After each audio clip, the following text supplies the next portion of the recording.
Bismillahirrahmanirrahim. Assalamualaikum warahmatullahi wabarakatuh. Alhamdulillah. Alhamdulillahilladzi hadana bihadza wa ma kunna linahtadiya laula an hadana Allah.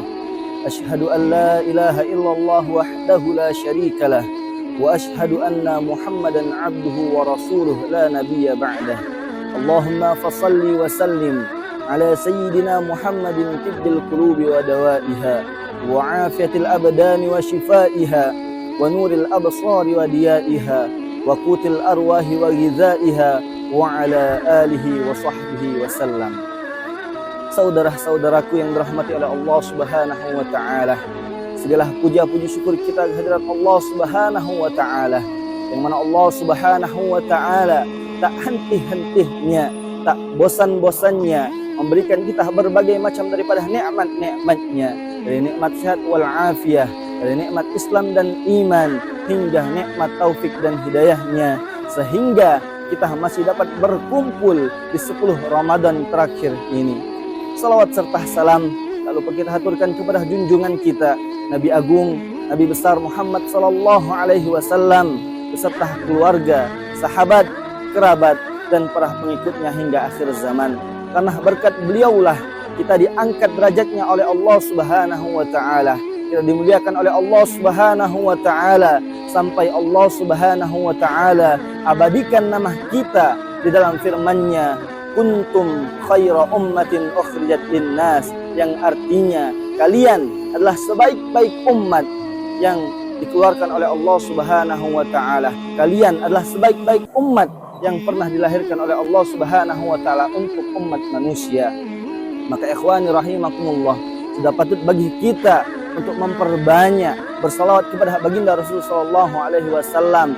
Bahkan Allah Subhanahu wa taala menghadiahkan kepada kita umatnya Nabi Muhammad sallallahu alaihi wasallam 1 bulan penuh, yang mana bulan ini memiliki keberkahan yang sangat banyak, yakni bulan fikih Ramadan. Sebagaimana dalam sabda Rasul sallallahu alaihi wasallam, Rajab syahrullah wa Sya'ban syahri wa Ramadan syahru ummati. Rajab adalah bulannya Allah Subhanahu wa taala, Sya'ban bulanku kata Rasul sallallahu alaihi wasallam, dan Ramadan adalah bulan umatku kata baginda Rasul sallallahu alaihi wasallam. Hadirin saudara-saudaraku yang dirahmati oleh Allah Subhanahu wa taala, pada hari ini kami atau saya mohon izin untuk menyampaikan kultum atau tausiah yang berjudul orang-orang yang paling merugi kelak di hari kiamat nanti. Pada suatu saat diriwayatkan bahwasanya Rasul sallallahu alaihi wasallam tengah berkumpul dengan para sahabatnya. Lalu baginda Rasul sallallahu alaihi wasallam bertanya kepada para sahabatnya, "Atadaruna manil muflis?" Wahai para sahabatku, tahukah kalian siapakah orang yang paling merugi? Siapakah orang yang paling bangkrut? Maka dijawab oleh para sahabat, al-muflisu fina man la dirhaman lahu wala mata'.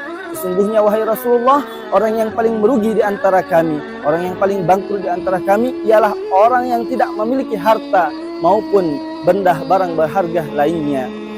Maka dibantah oleh baginda Rasul sallallahu alaihi wasallam dengan sabdanya, al-muflisu min ummati. Sesungguhnya orang yang paling rugi, orang yang paling bangkrut di antara umatku ialah man ya'ti yaumal qiyamah, ialah mereka yang kelak datang di hari kiamat, bisolatin dengan membawa pahala salatnya, wasiyamin dengan membawa pahala puasanya, wazakatin dengan membawa pahala zakatnya, namun akan tetapi wa ya'ti wa qad syatama hadza, namun akan tetapi ia juga membawa dosa, pernah mencaci maki orang lain, wa qazafa hadza, pernah bersumpah palsu untuk mencelakakan orang lain, wa akala mala hadza, pernah makan harta yang bukan harta miliknya, wa daraba hadza, dan pernah memukul orang lain, wa safaka dama hadza, dan pernah menumpahkan darah milik orang lain.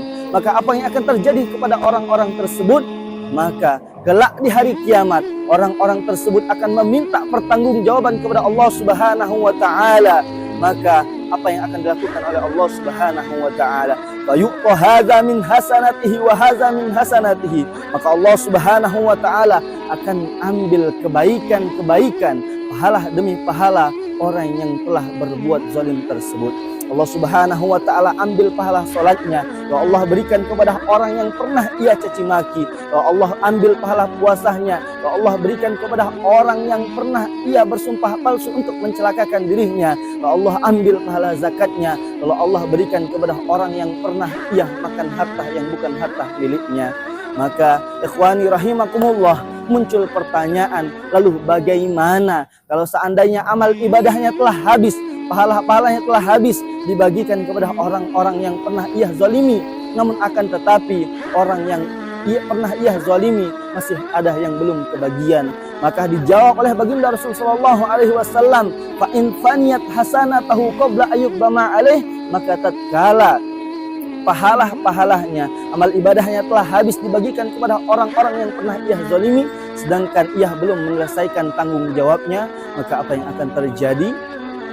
Ukhidat khotoyahum, maka Allah Subhanahu wa taala ambil dosa-dosa orang yang pernah ia zalimi, faturiha alaih, maka Allah Subhanahu wa taala akan bebankan kepadanya. Allah ambil dosa orang yang pernah ia pukul, lalu Allah bebankan kepadanya. Allah ambil lagi dosa orang yang pernah ia tumpahkan darahnya, lalu Allah bebankan kepadanya. Sehingga ikhwani saudaraku yang dirahmati oleh Allah Subhanahu wa taala, tatkala amal ibadah pahala telah habis, kemudian bahkan dosa bertambah banyak, maka apa yang akan terjadi?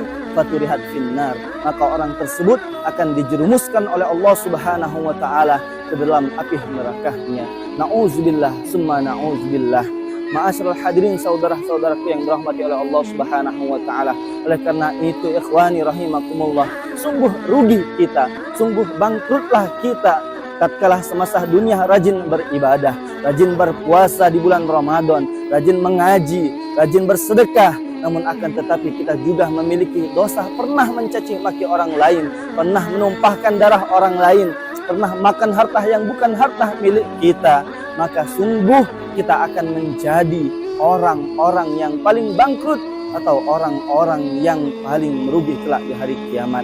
Maka ikhwani rahimakumullah, di momen yang pas inilah, 10 terakhir inilah, yang mana 10 terakhir ini Allah Subhanahu wa taala ampuni dosa-dosa kita, atau Allah bebaskan kita dalam api nerakanya Allah Subhanahu wa taala. Maka hendaknya kita muhasabah diri, introspeksi diri kita untuk bertaubat kepada Allah Subhanahu wa taala dan bertaubat serta meminta maaf kepada orang-orang yang pernah kita sakiti hatinya maupun kita zalimi.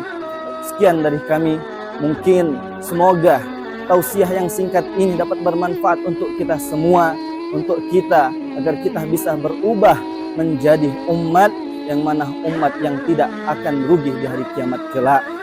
Hazah minni wa afu minkum. Wassalamualaikum warahmatullahi wabarakatuh.